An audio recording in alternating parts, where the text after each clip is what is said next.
नमस्कार दोस्तों, कैसे हैं आप? उम्मीद करते हैं अच्छे ही होंगे। देखिए, इस मुश्किलों से भरी दुनिया में अगर आपको अपनी मंजिल तक पहुंचना है तो ज़रूरी है कि आपको अच्छे रास्ते पता हों और उन रास्तों पर कैसे चलना हो ये भी अच्छी तरह पता हो। ठीक उसी प्रकार अगर आप किसी क्लास का या किसी एग्ज़ाम में बैठने वाले हैं तो उसका अच्छे स्कोर करने के लिए उसमें आपको उसका सिलेबस जो है अच्छी तरीके से पता होना चाहिए और सिलेबस को कैसे पढ़ना है उसे भी अच्छी तरीके से पता होना चाहिए। तो आज का हमारा जो टॉपिक है वो है संख्या पद्धति यानी नंबर सिस्टम। ये बेसिकली ये कक्षा 9 और 10 के लिए डेडिकेटेड है और अगर आपके चाहे किसी भी क्लास में अगर आपके जो सिलेबस में नंबर सिस्टम नाम का टॉपिक है तो ये वीडियो आपके लिए बहुत ही उपयोगी होने वाली है, बहुत ही यूजफुल होने वाली है। आप इसे बिल्कुल भी स्किप ना करें, ठीक है?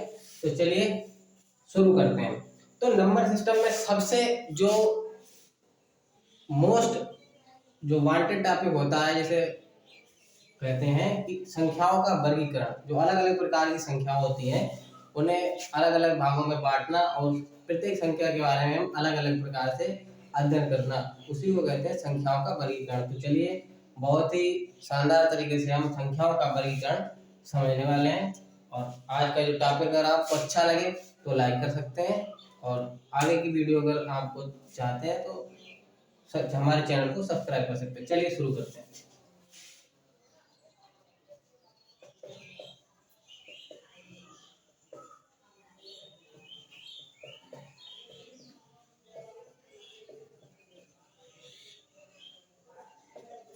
संख्याओं का वर्गीकरण, इंग्लिश में इसे कहते हैं क्लासिफिकेशन ऑफ नंबर्स। यानी कि हम अपनी से जो संख्याएं हैं, जो हमारे नंबर्स हैं, उन्हें अलग अलग पार्टों में बांटेंगे, अलग अलग प्रकार की संख्याओं को हम बांटेंगे। तो सबसे पहले जो हमारी संख्या आती है वो, जैसे कि आप दिमाग में अपने यूज कर सकते हैं कि सब कुछ एक बार में मिक्स है। जैसे हमने अपने किसी संसार में मान लो बहुत सी चीजें होती हैं तो सबको हम अलग अलग चीजों में डिवाइड करते हैं, उसी प्रकार मान लो कि एक संख्या है, ठीक? उसमें क्या है, सब संख्याएं क्या है, मिक्स है। सभी संख्याएं, जितनी भी संख्याएं आपने आज तक सुनी है, सभी संख्याएं मिक्स है। उसे क्या बोल देंगे अपने लोग, वही संख्या जो सबसे पहले, उससे सबसे पहले जो संख्या थी मान लो वो थी सम्मिश्र संख्या। सम्मिश्र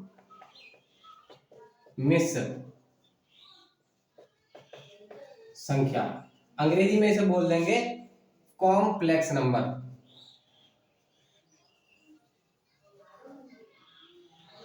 कॉम्प्लेक्स नंबर, इसका नाम ही कॉम्प्लेक्स इसलिए है कि इसमें हर प्रकार की संख्या होती है, कठिन से कठिन और सरल से सरल हर प्रकार की संख्या, इसीलिए ये क्या है, कॉम्प्लेक्स नंबर है। यानी कि सभी प्रकार का मिश्रण जो होता है इसमें होता है, यानी कि जितनी भी संख्या है सभी क्या है, सम्मिश्र संख्या के अंतर्गत ही आती है। अब इस सम्मिश्र संख्या को हम अलग अलग पार्टों में डिवाइड करेंगे और फिर उनके पार्टों को भी अलग अलग पार्टों में क्या करेंगे, डिवाइड करेंगे। तो सम्मिश्र संख्या को मेनली हम दो पार्टों में डिवाइड करते हैं, जो मुख्यतः जो दो पार्ट हैं उन्हीं में डिवाइड करते हैं।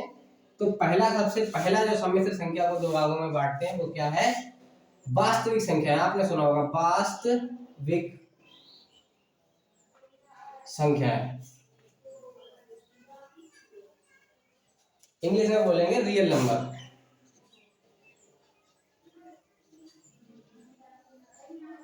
रियल नंबर्स, जैसे कि वास्तविकता जो होती है ना, उसे रियलिटी, उसी प्रकार ये रियल जो होते हैं वास्तविक होते हैं, ठीक? तो और दूसरा जो पार्ट है वो होता है काल्पनिक नंबर। एक तो हम जो चीजें वास्तविक, जो वास्तविकता में जो एग्जिस्ट करती है प्रकृति में, उन्हें क्या बोल देते हैं, रियल। उसी प्रकार जो कहलाती है रियलिटी। और दूसरी चीजें जिनकी हम अपने माइंड में कल्पना कर लेते हैं उन्हें बोलते हैं क्या, इमेजिन, अपनी कल्पना। तो उसी प्रकार उन्हें क्या बोल देंगे, इमेजिनरी। तो दूसरा जो नंबर है वो क्या होता है, काल्पनिक नंबर, काल्पनिक संख्या है, इंग्लिश में उन्हें बोल देंगे इमेजिनरी नंबर।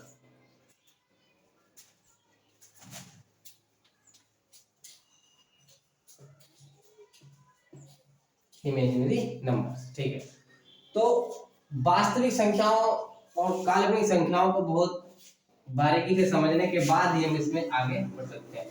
तो सबसे पहले अपने लोग वास्तविक संख्याओं के बारे में समझते हैं। तो वास्तविक संख्या क्या होती है भाई? जितनी भी संख्याएं अपने लोग जो है डेली लाइफ में पढ़ते हैं, सुनते हैं, उनका प्रयोग करते हैं, अपने हिसाब किताब में वगैरह में प्रयोग करते हैं, तो सब क्या हो जाती है भाई?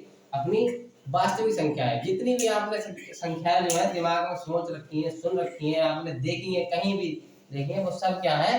वास्तविक संख्या है। जब वास्तविक संख्या हमने जितनी भी सब सुन रखी है, सोच रखी है, लिख के देखी है, यूज करी है, सब वास्तविक संख्या है, तो फिर काल्पनिक संख्या कौन सी है? इमेजिनरी नंबर कौन सी होती है? तो ये भी तो सोचने की बात है। तो देखिए, चलिए एग्जाम्पल के तौर पर आपको बढ़िया तरीके से समझाते हैं कि रियल नंबर और काल्पनिक नंबर में, मतलब रियल नंबर और इमेजिनरी नंबर में क्या डिफरेंस होता है। उसी प्रकार चलिए देखो, तो रियल नंबर आप जितनी भी, जैसा कि बताया कि जो भी संख्याएं आप डेली लाइफ में यूज करते हैं और लिखते हैं, उन सबको क्या बोल देते हैं? Real number. तो रियल नंबर में भाई जैसे आपने 1, 2, 3, अब माइनस वाले भी भाई माइनस के 1, माइनस के 2, माइनस के 3, चाहे फ्रैक्शन हो गई 2/3 ले लियो, 4/5 वगैरह वगैरह, चाहे वो माइनस की 2/3 हो गई, चाहे कुछ भी हो गया, वो सब क्या होता है? चाहे रूट के अंदर मान लो 2 हो गया, चाहे रूट के अंदर 3 हो गया, कुछ भी कोई भी संख्या है, वो सब क्या है भाई? अपनी रियल नंबर है। जितनी भी संख्या है ये सब क्या है? रियल नंबर है, जिनका हम अपने जो डेली लाइफ में क्या करते हैं, कैलकुलेशन में क्या करते हैं, प्रयोग करते हैं, वो सब क्या हो जाती है? अपनी रियल नंबर यानी वास्तविक संख्या होती है। तो इमेजिनरी नंबर क्या होती है? जैसे आप सभी ने अगर कक्षा 8 में अपना स्क्वायर और रूट, जैसे वर्ग और वर्गमूल नाम का अगर टॉपिक पढ़ा है, तो उसमें आपने बहुत ही अच्छे तरीके से ये चीज समझी होगी। जैसे कि मान लीजिए आपने 5 है, अगर इसका हम स्क्वायर कर रहे हैं तो क्या हो जाएगा? 25। 5 का स्क्वायर करेंगे तो क्या, यानी कि इसका वर्ग कर रहे हैं तो क्या हो जाएगा? 25। अब वापस से अगर इसका हम 5 में बनाना है तो क्या करना है? पहले हमने क्या किया? स्क्वायर किया यानी वर्ग किया। अगर वापस हमें इसे 5 बनाना है तो क्या लेना होगा? वर्गमूल लेना होगा। भाई स्क्वायर माने क्या होता है? वर्ग करना, यानी कि सेम जो संख्या का हम स्क्वायर कर रहे हैं उस संख्या का उसी संख्या के साथ क्या कर रहे हैं? मल्टीप्लिकेशन यानी गुणा कर रहे हैं ना। तो वर्ग करना क्या कहलाता है? सेम संख्या का उसी संख्या के साथ गुणा करने को हम क्या कहते हैं? वर्ग करना। तो उसे क्या बोलेंगे? स्क्वायर। अब स्क्वायर तो हमें पता चल गया भाई स्क्वायर क्या होता है, यानी कि संख्या का हम भाई संख्या से गुणा करेंगे। तो ये 5 की घात 2 यानी 5 की पावर 2 लिखा हुआ है, तो 5 गुणे 5 यानी कि 25। ये हो गया ठीक। अब हमें 25 तो हम पहुंच गए। अब अगर हमें 25 से वापस 5 पे आना है, यानी कि इसकी रूट, मान लो हमने 5 से 25 पे पहुंच गए, हम ऊपर तो पहुंच गए 5 से 25 यानी ऊपर पहुंच गए। अब हमें वापस आना है, यानी कि रूट लेना है हमें, यानी कि इसकी जड़ पे आना है। 25 की जड़ क्या है? 5 है। 5 किससे बना है? यानी कि 5 की हमने 5 से गुणा की तभी तो 25 बना है। अब 25 की हमें रूट तक पहुंचना है, यानी कि हमें कहाँ पहुंचना है? 5 तक पहुंचना है। तो 5 पे हम जब पहुंचेंगे तो भाई क्या करना होगा? हमें इसकी रूट लेनी होगी, यानी कि इसका क्या लेंगे हम? मूल। मूल माने क्या होता है? जड़। ऐसे रूट माने भी क्या होता है? जड़। इसीलिए हम क्या कहते हैं? इसे स्क्वायर रूट, यानी कि वर्गमूल। जो हमने वर्ग किया है उसकी वापस हमें जड़ पे पहुंचना है, तो हम क्या लेंगे? वर्गमूल लेंगे, यानी कि इसका क्या लेंगे? रूट लेंगे। यानी क्या लेंगे? इसका रूट लेंगे। और इसका भैया जब आप रूट लेंगे तो क्या हो जाएगा? वापस आपको कितना मिल जाएगा? 5 मिल जाएगा। वापस मिल जाएगा 5। जब आपने 5 का स्क्वायर किया तो आपको क्या मिलेगा? 25। अब 25 का जब आप वापस से रूट लेंगे तो क्या मिल जाएगा? आपको 5। लेकिन इसमें जो मेन ट्विस्ट है वो क्या है? मेन ट्विस्ट ये है कि अगर आप -5 का भी स्क्वायर करेंगे तो -5 गुणे -5, अब इस माइनस से माइनस क्या हो जाएगा? कैंसिल हो जाएगा। तो ये क्या हो जाएगा भाई? 25 हो जाएगा। अब आप इस 25 का वापस से अगर रूट लेंगे तो इस 25 का वापस से रूट लेंगे तो भी क्या हो जाएगा? आपका -5 भी आएगा और +5 भी आएगा, यानी दोनों, यानी 25 का जब आप रूट लेंगे तो -5 भी आएगा और +5 भी। जहां हमने देखा कि 5 + 5 25 होता है, वैसे -5 गुणे -5 भी क्या होता है? 25 होता है ना। तो इसका अगर आप रूट लेंगे तो -5 और +5 दोनों आएगा। इसीलिए हम इसे लिखते हैं कि 25 बराबर क्या लिख सकते हैं? √25 यानी कि +-5 ऐसे लिख सकते हैं, +-5 लिख सकते हैं। ठीक। लेकिन इमेजिन कीजिए कि अगर रूट के अंदर अगर माइनस आ जाए, रूट के अंदर माइनस आ जाए तो ऐसी तो कोई संख्या आपने अभी तक देखी नहीं। भाई आपने +25, इसका आप अगर रूट लेंगे तो -5 भी आएगा और +5 भी आएगा। जाहिर सी बात है 25 का रूट तो 5 ही होगा ना। 25 का रूट जब 5 होगा तो -25 का रूट क्या होगा भाई, -5। लेकिन -5 तो +25 का भी रूट है, यानी कि -5 भी 25 का रूट है और +5 भी 25 का रूट है। तो -25 का जो वर्गमूल है यानी कि रूट है वो क्या है, -25 का भाई रूट कुछ भी नहीं होता ना। इसीलिए ये -25 क्या है, केवल किसकी हम कल्पना कर सकते हैं कि -25 अंडर रूट के अंदर -25 जो है वो एक संख्या है, केवल इसकी क्या की जा सकती है भाई, कल्पना की जा सकती है। इसीलिए ये क्या है, काल्पनिक संख्या है। ठीक है, समझ में आ गया। ठीक, तो अगर -25, इसकी केवल हम क्या कर सकते हैं, कल्पना कर सकते हैं, क्योंकि -25 का हम रूट निकाल सकते नहीं, क्योंकि जो 5 है वो +25 का रूट है और -5 भी +25 का रूट है। तो -25 का रूट क्या है, -25 का रूट कुछ भी नहीं है। तो इसीलिए -25 अगर अंडर रूट के अंदर -25 आ गई है तो इसकी क्या कर सकते हैं, हम केवल कल्पना कर सकते हैं। इसीलिए इसे क्या बोल सकते हैं, इमेजिनरी नंबर। यानी -25 ही नहीं, और कोई भी अगर संख्या है, यदि और कोई भी संख्या है अगर वो माइनस में है और उसका आपको रूट चाहिए, जैसे कि 4 है, अंडर रूट 4 है, अगर इसका हम रूट लेंगे तो क्या आएगा, +2 भी आएगा और -2 भी आएगा, दोनों आएगा। लेकिन -4 का अगर हम रूट लेंगे तो क्या आएगा भाई, +4 का अगर हम रूट लेंगे तो +2 भी आ सकता है, मेनली हम +2 यूज कर सकते हैं, लेकिन -2 भी आएगा। इसीलिए हम क्या लिख सकते हैं, +-2 लिख देते हैं भाई। अंडर रूट 4 को क्या लिख सकते हैं, +-2 लिख देते हैं। तो -4 का भाई क्या होगा रूट, -4 का रूट कुछ भी नहीं होगा। इसीलिए से क्या, इसकी केवल हम क्या कर सकते हैं, कल्पना कर सकते हैं। इसीलिए क्या होती है भाई, काल्पनिक संख्या होती है। इसे क्या बोल सकते हैं, इमेजिन। इसकी केवल क्या कर सकते हैं, इमेजिन कर सकते हैं इसे, इसीलिए बोल सकते हैं इसे काल्पनिक संख्या। तो काल्पनिक यानी कि इस प्रकार की जितनी भी संख्या है सबकी क्या होगी भाई, केवल कल्पना की जा सकती है, हकीकत में या रियलिटी में उनका कोई यूज नहीं है। इसीलिए उन्हें क्या बोलेंगे, काल्पनिक संख्या बोलेंगे। आपके जो क्लास 9th और 10th में केवल आपको वास्तविक संख्या तक ही पढ़ना है। अगर आप उससे 11th और 12th में जाएंगे तो आपको काल्पनिक संख्याओं के बारे में डिटेल से पढ़ना पड़ेगा।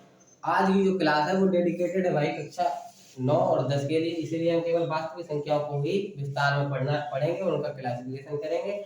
और जो काल्पनिक संख्याओं के बारे में केवल हमने एक छोटा सा ओवरव्यू दिया है। तो आप लिख सकते हैं कि जो माइनस के अंदर जो रूट है, माइनस के अंदर अगर x है, x माने कोई भी संख्या, तो वो क्या होगी भाई, काल्पनिक संख्या होगी। और इसे हल करने के लिए भाई क्या होता है, माइनस अगर रूट के अंदर आ गया तो इसके लिए क्या रखते हैं, आई। माइनस के अंदर रूट आ गया तो उसके लिए आई से डिनोट कर सकते हैं। और जब ये रूट बराबर के उधर जाएगा तो क्या लिख सकते हैं, i²। अगर रूट के अंदर माइनस है तो उसे i² से क्या कर देते हैं, डिनोट कर सकते हैं। यानी -1 की जो वैल्यू है वो i²। यही इतना केवल काल्पनिक संख्याओं में आपके लिए यूजफुल हो सकता है। बाकी आगे आपको डिटेल में पढ़ना है तो जो क्लास 11th में आपको बढ़िया से तरीके से ये पढ़ने को मिलेगा। ठीक है, तो वास्तविक संख्याओं में वापस आते हैं। वास्तविक संख्याओं की अगर हम वर्गीकरण करें, वास्तविक संख्याओं का भाई क्लासिफिकेशन करें, तो वास्तविक संख्याओं को भी कई पार्टों में क्या कर सकते हैं, अपन लोग बांट सकते हैं। तो सबसे जो मुख्यतः वास्तविक संख्याओं को 2 पार्टों में बांटते हैं अपन लोग। क्या होती है, पहली होती है भैया परिमेय संख्या, दूसरी क्या होती है भाई, पहली होती है परिमेय संख्या, इंग्लिश में बोलेंगे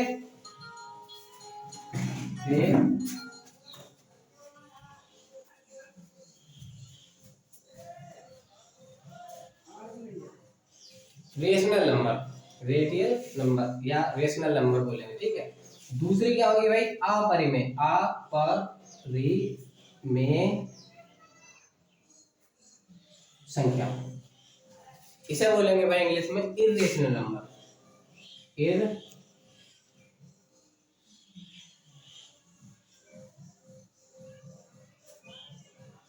इर्रेशनल नंबर।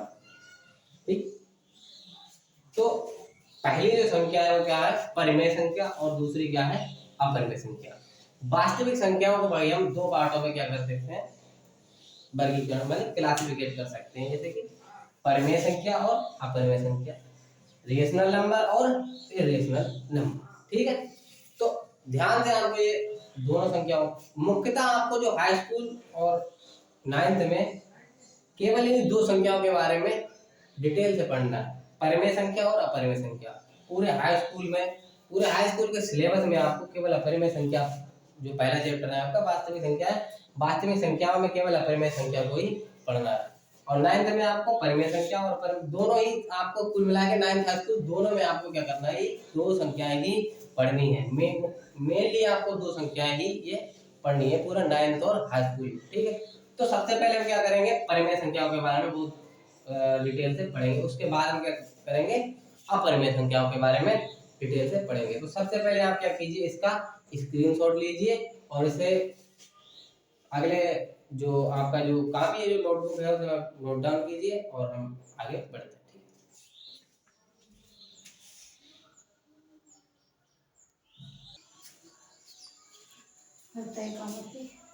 तो चलिए, हमने हेडिंग लगा ली है रेशनल नंबर यानी कि परिमेय संख्या। ठीक है, तो परिमेय संख्याएं जो होती हैं वो आपने पढ़ा होगा, अगर आप कक्षा 8 में आपने सही से ध्यान दिया तो पढ़ा होगा आपने। परिमेय संख्या जो होती है वो मुख्यतः आप जितनी भी संख्या जो है, जो नेचुरल नंबर होती है, वो सब क्या होती है, परिमेय संख्या होती है। जैसे कि आप जिस भी संख्या को आप अगर p बटे q के रूप में व्यक्त कर सकते हैं, यानी p बटे q, जिन्हें हम क्या कहते हैं, जिन्हें p बटे q के रूप में व्यक्त कर सकते हैं, जिन्हें हम p अपॉन q के रूप में क्या कर सकते हैं, एक्सप्रेस कर सकते हैं, यानी कि व्यक्त कर सकते हैं। ठीक, तो p बटे q के रूप में क्या होता है, यानी कि p बटे q, जैसे कि आप मान लीजिए अंश बटे हर, अंश बटे हर के रूप में जितनी भी संख्याएं इस प्रकार की संख्याएं होती हैं वो क्या होती हैं, सब परिमेय संख्या होती हैं। जैसे कि अगर आप, जैसे एक है, एक क्या है, अगर क्योंकि एक के बटे हम एक कोई भी संख्या है अगर वो सिंगल पीस में लिखी है तो उसके बटे में क्या सकते हैं, एक मान सकते हैं, बिल्कुल। तो जैसे दो है, दो के बटे में कुछ नहीं है तो हम क्या मान सकते हैं, एक मान सकते हैं, दो भी एक परिमेय संख्या। अगर 3/4 है तो 3/4 तो भाई स्वयं भाई p अपॉन q के रूप में है ही है, तो ये सब क्या होगी, अपरिमेय संख्या, परिमेय संख्या होगी, क्योंकि 3/4 p बटे q के रूप में, या p और q, या और ध्यान देने की बात है भाई, यहाँ पर q जो है वो 0 के बराबर नहीं होना चाहिए, जो q है वो 0 के बराबर नहीं होना चाहिए, क्योंकि q अगर 0 के बराबर होगा तो भाई किसी भी संख्या अगर 3 के बटे में 0 है तो उसका मान क्या हो जाएगा, इन्फिनिटी। कि भाई 0 किसी के बटे में है तो 0 का मान भाई क्या हो जाएगा बटे में, यानी कि इन्फिनिटी। तो इन्फिनिटी तो हमारा भाई देखो क्या है, परिमेय संख्या थोड़ी है, तो इसीलिए q जो है यहाँ लिख दिए, जहां जो q है वो 0 के बराबर नहीं होना चाहिए। ठीक है, तो और बाकी सभी संख्या क्या हो जाएंगी, परिमेय संख्या हो जाएंगी। ठीक है, तो जिन संख्याओं को हम क्या कर सकते हैं, p अपॉन q के रूप में क्या कर सकते हैं, व्यक्त कर सकते हैं, या इस रूप में बना सकते हैं। ठीक है, तो वो संख्या क्या हो जाएंगी, हमारी परिमेय संख्या है। जैसे कि हमने एग्जाम्पल लिए, जो एग्जाम्पल है, जो जैसे 1/1, 2/1, 3/4 या 5/6, जितना भी आप लिख पाओ, 7/8, 9/10, कुछ भी आप लिख लो, सभी क्या हो जाएंगे भाई, परिमेय संख्याएं हो जाएंगी। ठीक है, अब रही बात अपरिमेय संख्या की, तो अपरिमेय संख्या भाई किसे कहते हैं, परिमेय संख्या आप लोग को सही सलामत समझ में आ गई। परिमेय संख्या क्या होती हैं, परिमेय संख्याएं क्यों होती हैं, तो जिन भाई संख्याओं को क्या कर सकते हैं, p बटे q के रूप में क्या कर सकते हैं, हम व्यक्त कर सकते हैं, वो क्या हो जाएंगी, परिमेय संख्या कहलाएंगी। सभी भिन्न क्या होती है, ये क्या है, भिन्न 5/6, यानी कि क्या फ्रिक्शन है, 7/8 जैसे क्या है, फ्रिक्शन है, तो इन्हें क्या कह देंगे अपन लोग, भिन्न कह देंगे या परिमेय संख्या। बात देखिए, सभी भिन्न क्या है, परिमेय संख्या है। ठीक है, अब देखिए, अब दूसरी क्या है हमारे पास, दूसरी है अपरिमेय संख्या। अपरिमेय संख्या, इर्रेशनल नंबर।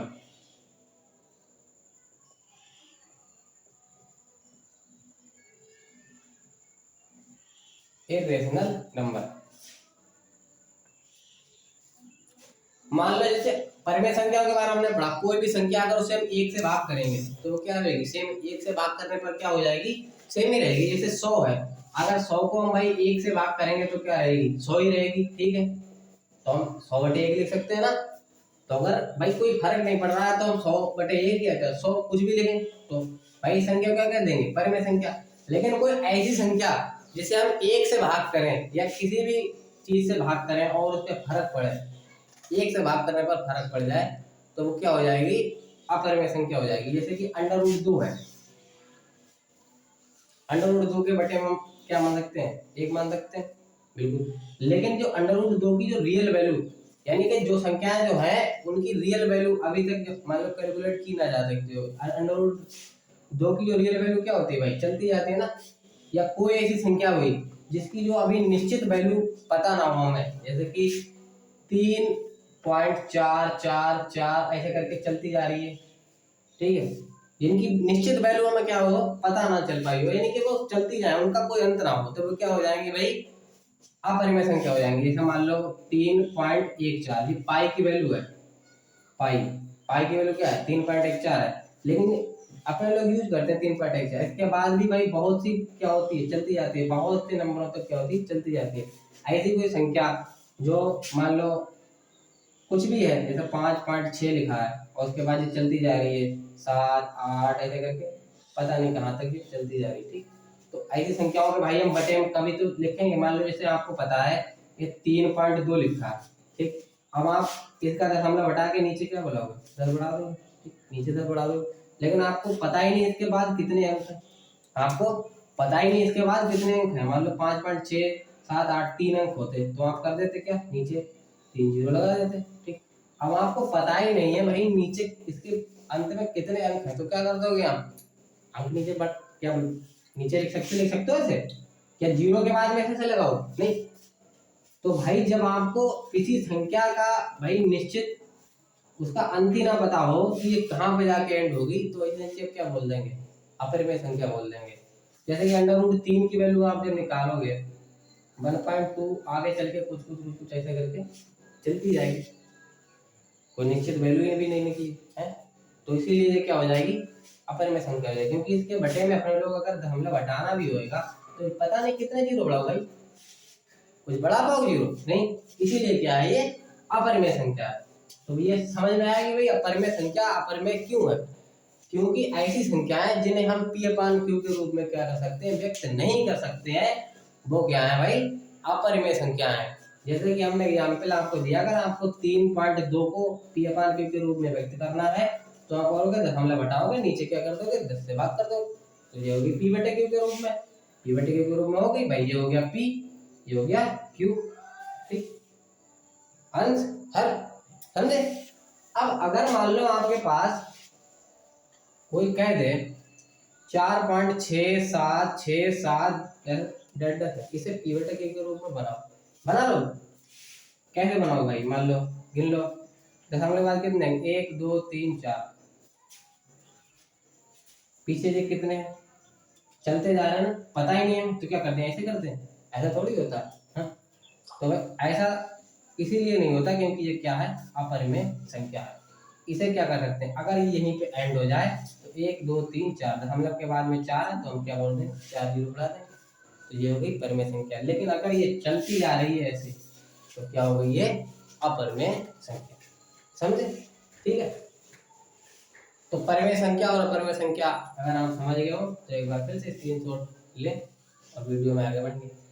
तो मुख्यतः आप अगर इसकी डेफिनेशन लिखना चाहें तो लिख दें कि इन्हें जिन्हें P/Q के रूप में व्यक्त कर सकते हैं उन्हें क्या बोलते हैं, परिमेय संख्या है, जहाँ Q जो है वो 0 के बराबर नहीं है, क्योंकि अगर Q 0 के बराबर होगा तो उनका मान क्या हो जाएगा, इन्फिनिटी, यानी कि अनंत।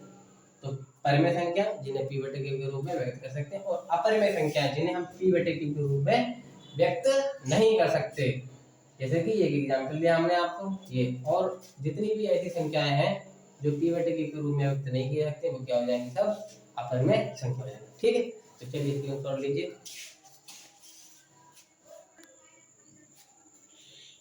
तो चलिए ये एक एग्जाम्पल के जरिए आपको पूरी तरह से क्लियर हो जाएगा कि परिमेय और अपरिमेय संख्याओं में क्या होता है डिफरेंस। ठीक है, तो लिखा है निम्नलिखित संख्याओं में परिमेय और अपरिमेय को अलग अलग लिखिए, अलग अलग छाटिए। मान लो हमें इनमें पहचानना है कि परिमेय कौन सी है और अपरिमेय कौन सी। ठीक है, तो हमने भाई सबसे पहले आपको क्या बताया कि परिमेय संख्याएं जिन्हें हम p बटे q के रूप में क्या कर सकते हैं, लिख सकते हैं, या भिन्न के रूप में बटे के रूप में क्या करते हैं, व्यक्त कर सकते हैं। ठीक है, और अपरिमेय संख्याएं जिन्हें भिन्न के रूप में नहीं बना सकते, p बटे q के रूप में नहीं बना सकते। चलिए, तो 500 है भाई, पहली जो है हम डाल लेते परिमेय और दूसरी अपरिमेय। तो परिमेय में भैया कौन सी आ जाएगी और परिमेय कौन सी, अलग अलग करके लिखते हैं। देखिए 500 है, 500 के बटे में भाई हम एक तो लिख सकते हैं, तो ये हो गया भैया p और ये हो गया q, ये हो गया अंश, ये हो गया हर। तो 500 क्या हो गई, परिमेय हो गई, तो 500 तो हमारी होगी भाई परिमेय। ठीक, अब दूसरी है -15। भाई कोई भी संख्या है, चाहे माइनस में हो चाहे वो प्लस में हो, उसके बटे में हम एक मान सकते हैं ना, तो -15 भी क्या होगी भाई, हमारी परिमेय हो गई। ठीक, अब √2 है, अब अगली आ गई भाई √2। √2 का हमने भाई जब आपको बताया कि √2 का मान जो है एक पॉइंट मान लो कि 2 3 और कुछ ऐसे ऐसे चलता जाता है ना, तो अब इसे अगर हम परिमेय के रूप में बनाएंगे तो दशमलव घटाने के लिए भाई कुछ हमें नीचे बढ़ाएंगे तो क्या 0 से करेंगे, नहीं ना। तो इसीलिए ये क्या है, अंडर के अंदर जो 2 है वो क्या है, अपरिमेय संख्या है, तो हम इसे अपरिमेय की श्रेणी में डालेंगे, √2 अपरिमेय संख्या होगी। ठीक, अब दूसरे क्या है 1/4। 1/4 तो p बटे q के रूप में बनी हुई है पहले से ही, तो 1/4 भैया परिमेय हो गई। अब ये वाली देखिए, ये संख्या का इसका कोई एंड है, ये चलती जा रही है, तो ये क्या हो गई, अपरिमेय हो गई। हमने बताया जो संख्या भैया ऐसे पॉइंट चलते जा रहे हैं ना, वो क्या हो गई, अपरिमेय संख्या हो गई, यानी 0.535353 ऐसे करके चलती जा रही है, ये होगी एक अपरिमेय। ठीक, अगली संख्या क्या है भाई, अगली संख्या है -2.50 2.50 माइनस के। अब भाई हमें अगर इसे p बटे q के रूप में बनाना, तो दशमलव घटाने के लिए भाई कितने नीचे 100 बढ़ा। ठीक, तो ये कितना हो गया भाई, माइनस के 250 बटे 100, p बटे के रूप में बन गया, p बटे q बन गया। तो ये हो गया भाई अंश, ये हो गया हर, इसीलिए ये हो गई भाई परिमेय संख्या यानी रेशनल नंबर। ये हो गया रेशनल नंबर, यानी 2.50 माइनस के 2.50, जो हो गया हमारे पास रेशनल नंबर। अगली संख्या जो है पाई। अब भाई पाई में ध्यान देने वाली जो चीज है, आपने कई जगह देखा होगा कि पाई का मान जो है वो 22/7 होता है। ये मान एग्जैक्ट नहीं, ये मान जो है वो लगभग 22/7 होता है हर जगह, लगभग 22/7, लेकिन इसका जो रियल मान है वो 3.14 ऐसे करके चलता जा रहा है ना। तो अगर 22/7 की बात करें तो ये हो गई परिमेय, और 3.14 वाली ये वाली बात करें तो ये होगी भाई अपरिमेय। ये हो गई भाई क्या, अपरिमेय हो गई। 3.14 की बात करें तो ये क्या हो गया, अपरिमेय हो गया। लेकिन हमें अगर कोई पूछ ले कि पाई क्या है, पाई क्या है, तो हम क्या बता, अगर कोई मुझे 22/7 क्या है तो हम बता देंगे भाई परिमेय है। कोई मुझे ये 3.14 चलती जा रही है, ये वाला है भाई क्या है, ये हो गई अपरिमेय, ये वाली हो गई परिमेय। अगर कोई हमसे पूछ ले कि पाई क्या है, पाई परिमेय है कि अपरिमेय, तो हम क्या जवाब देंगे, तो भाई पाई जो है उसका रियल मान ये वाला ही माना गया है, ये वाला मान जो है वो अप्रोक्सीमेट माना जाता है। इसमें जब हम 22/7 नहीं लगाते हैं तो आंसर में क्या लिख देते हैं, लगभग इतना मान आएगा ना, लगभग लिखते हैं ना अप्रोक्सीमेट। इसी जो रियल वैल्यू होती है वो ये वाली होती है ना, इसीलिए जो पाई जो है वो पाई भी क्या है, अपरिमेय यानी कि इरेशनल है। ठीक है, तो पाई को भी हम क्या रखेंगे, इरेशनल में रखेंगे। ठीक है, अगला क्या है 3, √3। अब √3 हमने बताया, √3 की जो वैल्यू होती है भाई वो क्या लगभग में होती है, एग्जैक्ट तो हमें भी याद ना है, 1.73 कुछ कुछ ऐसा करके चलती जाती है।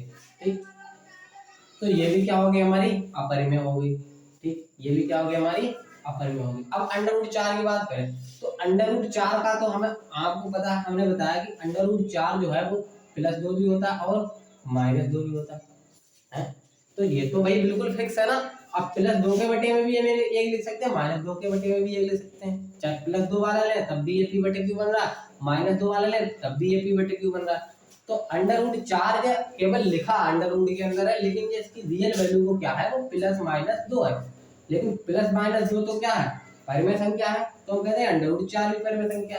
ठीक इसी प्रकार जो अंडर रूट 7 है वो क्या है भाई, अपरिमेय है। अंडर रूट 7 क्या है, अपरिमेय है। और अंडर रूट 9 जो है, अंडर रूट 9 है, उसे क्या लिखेंगे हम, +-3। तो +-3 के बटे में हम एक लिख सकते हैं, इसलिए जो होगी हमारे पास में परिमेय। तो कुल मिला के समझने की बात यह है कि रूट के अंदर, यानी अंडर रूट के अंदर जो भी पूर्ण वर्ग संख्या होगी, पूर्ण वर्ग संख्या कौन सी होती है भाई, पूर्ण वर्ग संख्या होती है भैया 4, 9 और जो 16 और 25 और 36 आपकी 7 7 49, कितनी भी है 7 7 49, 2 दूनी 4, 3 3 9, 4 तो 16, 5 दूनी 25, 6 6 36, 7 7 49, 8 8 64, जो भी संख्या अगर इन पे हम रूट चढ़ाएंगे तो भैया ये क्या हो जाएंगी, हमारी परिमेय हो जाएंगी। ये सब कितनी हो जाएंगी, परिमेय हो जाएंगी। ये सब क्या हो जाएंगी, परिमेय। और बची हुई जितनी भी संख्या है रूट, चाहे 7 हो गई, चाहे अंडर रूट के अंदर 5 हो गई, चाहे 3 हो गई, चाहे अंडर रूट के अंदर 2 हो गई, चाहे अंडर रूट के अंदर मान लो 11 हो गई, अंडर रूट के अंदर 12 हो गई, ये सब हो जाएंगे भैया अपरिमेय, यानी कि इर्रेशनल। समझ में आया? ठीक है। अब बची यहाँ क्लासिफिकेशन, तो अच्छी तरीके से परिमेय और अपरिमेय कर ही लेंगे। अगर आपको अच्छा लगा तो लाइक कीजिए, अगर आपको लगता है कि ये वीडियो जो है हमारे दोस्तों के लिए भी यूजफुल है तो उन्हें शेयर कीजिए। और आपको लगे कि अगली वीडियो अगर हमें यूजफुल हो सकती है और समझ में आए तो चैनल को सब्सक्राइब कर सकते हैं, ताकि अगली वीडियो भी आपको मिले। अगर आप चाहते हैं कि अगली वीडियो हमें मिले तो। धन्यवाद, आज के लिए इतना ही, फिर मिलेंगे अगली वीडियो में।